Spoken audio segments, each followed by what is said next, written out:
Welcome back to my channel Alex107 official ব্লগে আপনাদের স্বাগত। তো গাইস, আজকে দেখতে পাচ্ছ আমার কাওয়াসাকি নিয়ে বেরিয়ে পড়েছি একটা মেলাতে। এই দেখতে পাচ্ছ আমার কাওয়াসাকি দাঁড়িয়েছে। তো কাওয়াসাকিতে আমি এখন চড়ছি এবং কাওয়াসাকিটা স্টার্ট করছি। জানি না, কাওয়াসাকিটা একটু দিন দিন খারাপ হয়ে যাচ্ছে।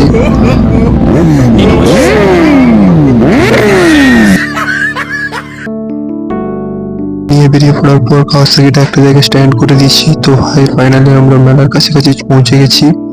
তো ভাই আমার বন্ধুরা যাবে বলে দাঁড়িয়েছে। এই দেখতে পাচ্ছ আমার একজন বন্ধু দাঁড়িয়েছে আর তার ভাই একজন দাঁড়িয়ে ছিল সামনে। তা জানে না যে ক্যামেরা ওপেন আছে, বাট ওরা ওখানে দাঁড়িয়ে ছিল। আর একজন দাদা যাবে বলে তার অপেক্ষা আমরা দাঁড়িয়েছিলাম। তো ভাই এরা একটু চব্য মারছিল বসে বসে কি করবে। তো ফাইনালি আমার মোটা ভাই এই যাচ্ছে, দেখতে পাচ্ছ কোমর দলিয়ে দলিয়ে হাত এদিক সেদিক করে। তার সাথে তার একজন দাদা যাচ্ছে। তো ভাই ফাইনালি মেলার গেটের সামনে আমরা পৌঁছে গেছি। তো দেখতে পাচ্ছ গাইস এই গেট। তো আমরা গেটের মধ্যে ধীরে ধীরে মন্ত্রের গতিতে হেঁটে যাচ্ছি খুবই। তো গাইস আমরা ভিতরে এখন যাচ্ছি আস্তে আস্তে করে, দেখতে পাচ্ছ তোমরা। আমরা রাস্তায় হেঁটে হেঁটে যাচ্ছি। লোক সংখ্যা খুব কম ছিল, এখনো লোক আসেনি। আমরা প্রথম ব্লগ বানানোর জন্য চলে এসেছিলাম। তো ভাই আস্তে আস্তে যাচ্ছি, সামনে দুজন দিদি যাচ্ছে দেখতে পাচ্ছ। তো ভাই আমরাও যাচ্ছি পিছন পিছন। এই দিদি দুটো যেন যাচ্ছে, আমাদেরকে একটু সাইডও দিচ্ছে না, তারা আগে বাড়ি চলে গেছে আমার বন্ধুরা। তো ভাই ফাইনালি আমরা যাচ্ছি। তো আমার মোটা ভাই সেই বন্ধুটার একজন ছোট ভাইকে তুলে তুলে নিয়েছে। আর ফাইনালি তাকে উঠিয়ে নিয়ে যাওয়ার পর আস্তে আস্তে করে আমরা হেঁটে হেঁটে যাচ্ছি। তো দেখতে পাচ্ছ মেলায় লোক আস্তে আস্তে করে যাচ্ছে। তো ভাই আমরা রাত্রে ব্লগ করছি বলে তাই ক্যামেরাটা একটু অসুবিধা হচ্ছে। তো ভাই যেতে মোটা ভাই আবার সেই ছেলেটাকে আবার উঠিয়ে নিয়ে চা করলে, দেখতে পাচ্ছ আবার উঠিয়ে ছেড়ে দিল।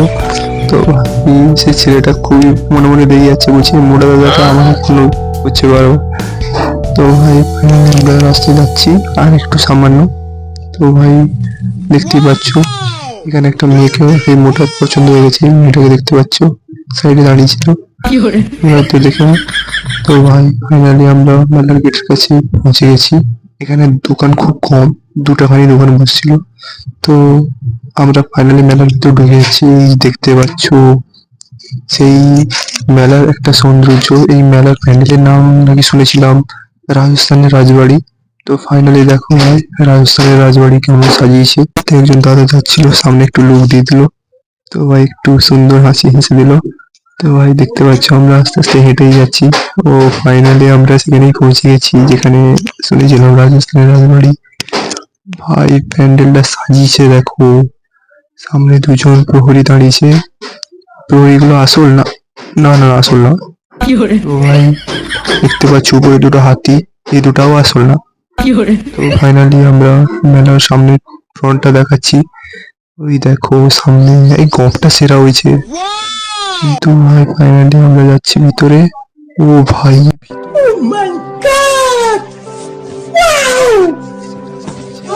সেখানে আমরা কয়েকজন দাদা দাঁড়িয়ে ছিল, দেখতে পাচ্ছ সব এখানেই দাঁড়িয়েছে। আমার জেঠু একজন দাঁড়িয়েছে। সবাই এখানে ঘুরতে এসছে, মেলার সৌন্দর্য নিতে এসছে। তো ভাই দেখতে পাচ্ছ মেলার উপরের সাইজটা কিরকম দারুণ লাগছে ভাই। ও মেলার প্রত্যেকটা পার্ট পার্ট জিনিস দেখাচ্ছি কেমন সৌন্দর্য সাজিয়েছে।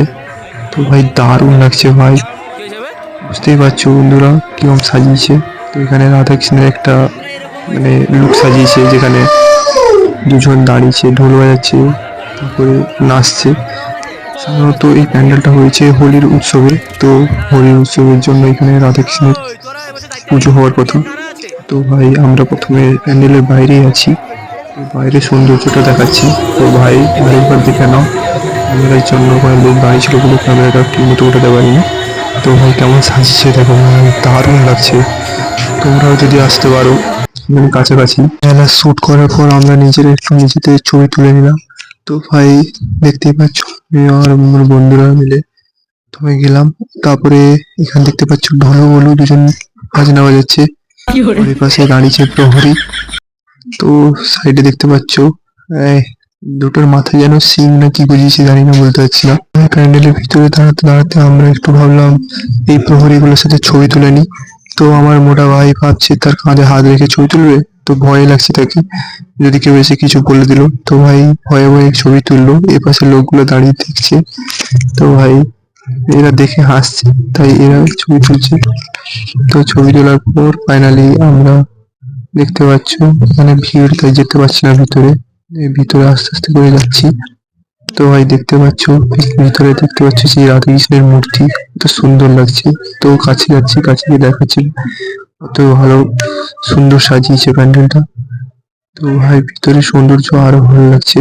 তো ভাই এখানে পুরোটা যেন রাজস্থানের একটা বৈচিত্র্য নিয়ে উঠে চলে এসছে। তো ভাই দেখতেই পাচ্ছ উটের উপর সব বসে যেরকম লোক যায় না, সেরকম যাচ্ছে। তো দেখতে পাচ্ছ ভাই সব ডিজাইন পুরো হুবহু, পুরো যেন একটা রাজস্থানের মানে রাজবাড়ির মতো তৈরি হয়েছে।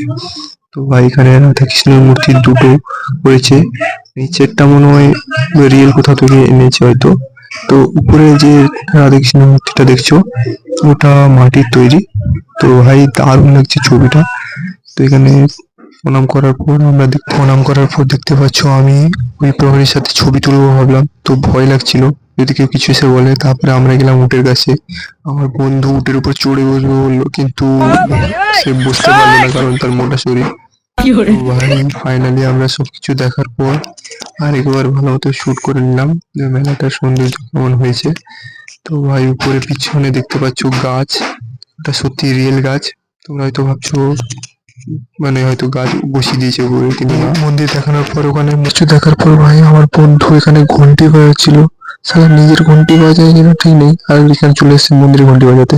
রাস্তায় আসছিলাম, তো ফাইনালি আমরা একটা আকাশে চাঁদ দেখতে পেলাম যেখানে মেঘের মধ্যে লুকিয়ে আছে। তো ভাই আমরা ওখানে শুট করছিলাম। ভাই আশা করছি ভিডিওটা ভালো লেগেছে হয়তো। তো ভাই আমার যদি কোনো ভুল থাকে তো ক্ষমা করে দাও। তো প্লিজ ভাই লাইক শেয়ার এন্ড সাবস্ক্রাইব করে দাও। তো কমেন্ট করতে ভুলো না যেন ভাই। তো আজকের জন্য টাটা ভাই, দেখা হচ্ছে নেক্সট ভিডিওতে।